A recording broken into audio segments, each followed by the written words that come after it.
Rick, let's talk about one of our favorite topics, beer. Excellent. You've been covering the beer industry now for many years. Craft beer has obviously had explosive growth over the last decade or so, particularly here in the U.S. But it seems like that growth has slowed pretty substantially lately. What are the lessons to be learned from that rise and now fall? It's fascinating because, like you said, 15 years ago, and I remember a decade ago talking to the big beer companies, and they kept saying, craft is finished, and now after saying that 15 times for 15 years, suddenly it actually appears to be coming true. It's still growing, but it's down to single digits. It was double-digit growth for many years, and it's peaked at about 20% of the value of the U.S. beer market, and you're starting to see the classic signs of what happens. The revolutionaries are eating their young. Some of the leaders, Sam Adams is a great example, and you know, if anyone just goes to any liquor store, which I did and bought a selection just this week, many names I don't recognize. Many names are now, some of them have been launched by Big Beer, and even some, which I think is just the wonderful irony, Coney Island is a local beer launched by Sam Adams.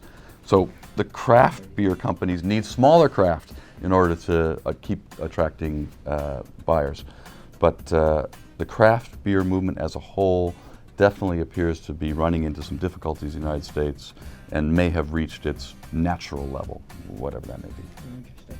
So are there lessons for that beer market outside the U.S.?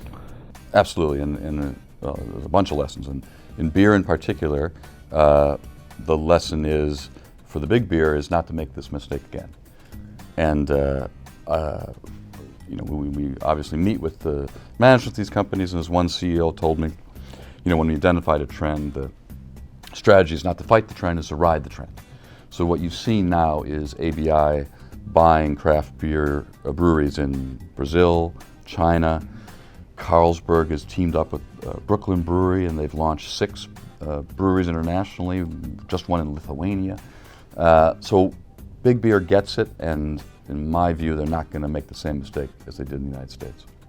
Are there implications then as well for other spirits, craft spirits, for example? Absolutely, and craft spirits in some ways is exactly where beer was 15 years ago. It's about craft spirits, about 2-3% of the market, and the bulls say it's going to go to 20.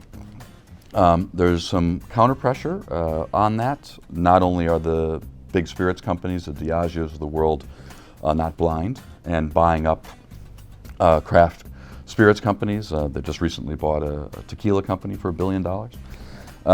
But also the nature of spirits is different. There's some aging involved. The working capital requirements are higher, so barriers to entry are greater.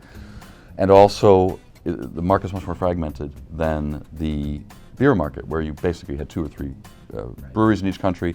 There are lots of spirits companies, and even a business like Jack Daniel's, it's got a crafty element to it. It's from Tennessee. It's got this wood or that wood, or you know. So, I think the challenge. I don't think it's going to be exactly the same as we saw in beer. Okay. Good. Well, why don't we conduct some further research then on the topic? Excellent decision. There you go. Cheers. Cheers.